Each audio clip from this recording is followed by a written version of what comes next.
Ẹ kú dédé wòye ẹ̀yin èèyàn wa, mo tún dé bí mo ṣe ń dé. Gẹ́gẹ́ bí mo ṣe sọ ní fídíò tí ó kọjá, mo ní a máa sọ̀rọ̀ nípa ìsọ̀rí ọ̀rọ̀ nínú èdè Yorùbá. Kí ni ìsọ̀rí ọ̀rọ̀ nínú èdè Yorùbá táwọn olóyìnbó ń pè ní part of speech. Ṣùgbọ́n kí a tó lọ sí orí àkòrí iṣẹ́ wa tí òní, mo fẹ́ kí a mọ̀ nǹkan tí à ń pè ní gbólóhùn nínú èdè Yorùbá torí pé ó ṣe pàtàkì púpọ̀. Mo máa mú ẹnu lọ síbẹ̀ ní ṣókí. Kí ni gbólóhùn nínú èdè Yorùbá? Gbólóhùn ni ìpèdè tó jẹ́ àtòpọ̀ ọ̀rọ̀ ní ìlànà tí ó bá òfin gírámà mu tí ó sì ní ìtumọ̀ kíkún. Gbólóhùn ni ìpèdè tó jẹ́ àtòpọ̀ ọ̀rọ̀ ní ìlànà tí ó bá òfin gírámà mu tí ó sì ní ìtumọ̀ kíkún. Tí a bá ní ká gbé yẹ̀wò ní inú èdè Gẹ̀ẹ́sì, a lè ṣe àfiwé rẹ̀ tì sí ọ̀dọ̀ sentence in English language. Sentence in English language. Nǹkan tí mo wá ṣàlàyé yìí, ẹ jẹ́ kí n sọ nínú èdè Gẹ̀ẹ́sì kí ó lè yé wa. It is the combination of meaningful words which follows the rules of grammar. It is the combination of meaningful words which follows the rule of grammar. It is the combination of meaningful words that follows the rule of grammar. Bó ṣe jẹ́ nìyẹn. Ó yá, ẹ jẹ́ kí a bọ́ sí orí iṣẹ́ wa tí òní, ìsọ̀rí ọ̀rọ̀. Ìsọ̀rí ọ̀rọ̀ nínú èdè Yorùbá, a ní ọ̀rọ̀ orúkọ, ọ̀rọ̀ arọ́pò orúkọ, ọ̀rọ̀ ìṣe, ọ̀rọ̀ ẹ̀yán, ọ̀rọ̀ àpèjúwe, ọ̀rọ̀ àsopọ̀, ọ̀rọ̀ àpọ́nlé àti bẹ́ẹ̀ bẹ́ẹ̀ lọ. Ṣùgbọ́n eléyìí tí a máa gbéyàwó ní òní yìí ni ọ̀rọ̀ orúkọ tí àwọn olóyìnbó mọ̀ sí noun. Ọ̀rọ̀ orúkọ tí àwọn olóyìnbó mọ̀ sí noun. Nínú èdè Gẹ̀ẹ́sì, wọ́n máa sọ pé a noun is a name of any person, animal, place or things. A noun is a name of any person, animal, place or things. Or a noun is a naming word in its simplest form. Ẹ jẹ́ kí a wá padà sí orí èdè Yorùbá tiwa. Ọ̀rọ̀ orúkọ ni àwọn ọ̀rọ̀ tí ó bá lè tọ́ka sí ènìyàn, ẹranko, ibìkan tàbí ohun kan.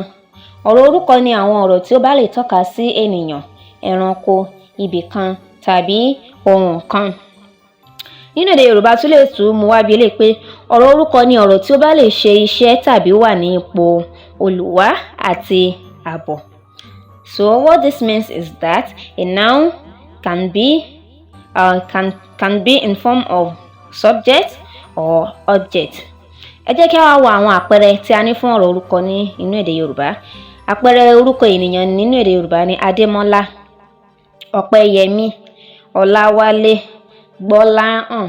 Nínú àwọn orúkọ òkè òkun lọ́hùn, a rí Evelyn, a rí Loveline, a rí Caroline, Mary àti bẹ́ẹ̀ bẹ́ẹ̀ lọ. Nínú orúkọ ẹranko, a ní ajá, ewúrẹ́, adìyẹ, àgùntàn, erin.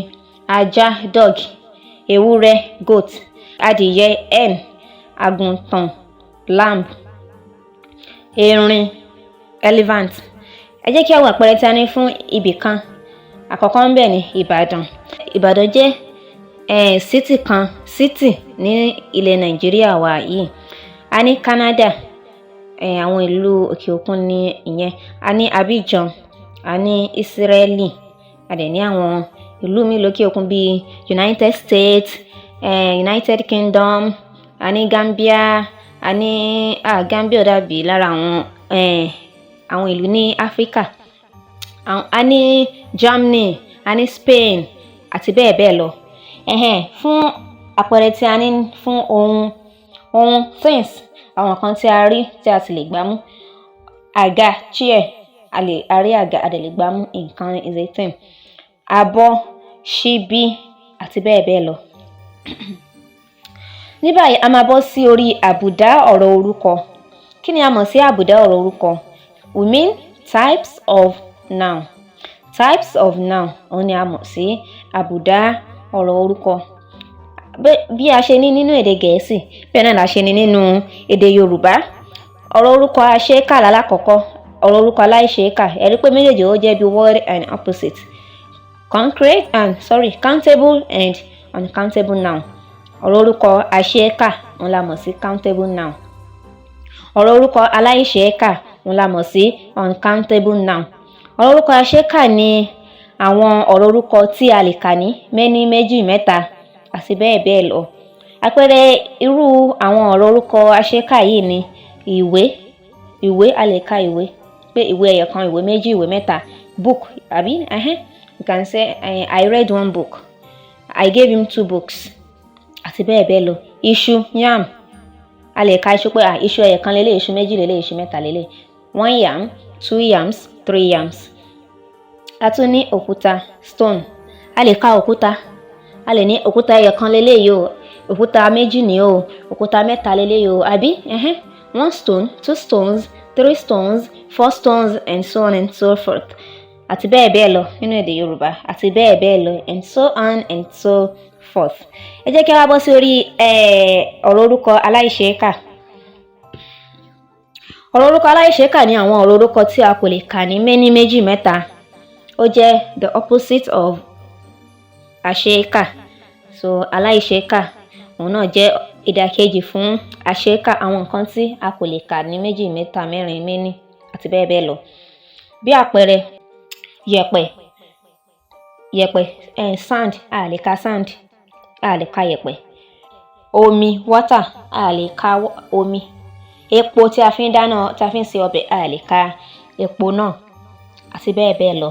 Èyí tí ó tún wá jẹ́ apá mi ni ọ̀rọ̀ orúkọ àrídùmú àti àfòyemọ̀. Yẹn náà rí bí word and opposite, concrete and abstract noun. Àrídìmú, concrete, àfòyemọ̀, abstract. Ẹ jẹ́ kí a wo àwọn ìtumọ̀ tí a ní fún nínú èdè Yorùbá. Àrídìmú gẹ́gẹ́ bí orúkọ rẹ̀, àrídìmú gbọ́dọ̀ jẹ́ nǹkan tí ènìyàn lè fi ojú rí. Àrídìmú gbọ́dọ̀ jẹ́ èyí tí ènìyàn lè fi ojú rí, tí a tún lè fi ọwọ́ wa, tí a tún lè fi gbá mú. A lè fi ojú rí, a tún lè gbá mú bákan náà. Àpẹẹrẹ irú àwọn ọ̀rọ̀ orúkọ àrídìmú ni igi, wood. We can see wood and we can also hold it with our hand. Owó, money. We can see money and we can also hold it with our hand. Then ìwé, book. We can see book and we can also hold it with our hand. Àga, chair. We can see chair and we can also hold it with our hand. Ọṣẹ, soap. So all these ones we can hold it. They are concrete noun. Ẹ jẹ́ kí a bọ́ sórí abstract noun. Òun ni a mọ̀ sí àfòyemọ̀ nínú èdè Yorùbá. Àfòyemọ̀ jẹ́ irúfẹ́ ọ̀rọ̀ orúkọ tí a kò lè fi ọwọ́ kàn tàbí fi ojú wa rí. A kò lè fi ọwọ́ kàn tàbí a kò lè fi ojú wa rí. Bí àpẹẹrẹ afẹ́fẹ́, wind. Can we see wind? No.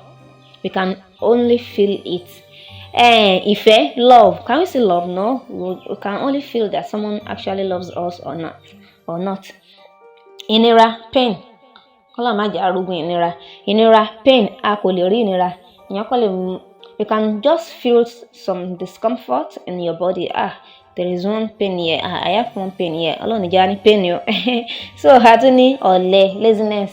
A kò lè fi ojú wa rí, bẹ́ẹ̀ sì ni a kò lè fi ọwọ́ wa gbá mú. Ọ̀lẹ, laziness. Can you see laziness?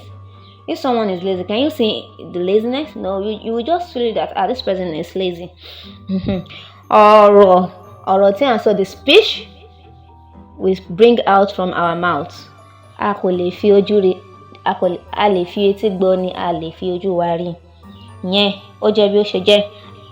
Tí a bá wá rí nínú gbogbo àlàyé tí a kà kalẹ̀, tí a rí nǹkan tí ò yé wa níbi bẹ̀, ẹ jẹ́ kí a bọ́ sórí comment section, kí a tẹ̀ sórí comment section, a máa dá yín lóhùn. Kò ní ju báyìí lọ ní ọjọ́ tòní. This is all we have for today. So if you think that there are some things that you did not understand, kindly go to the comment section and type it. We will respond as soon as possible. See you in the next video.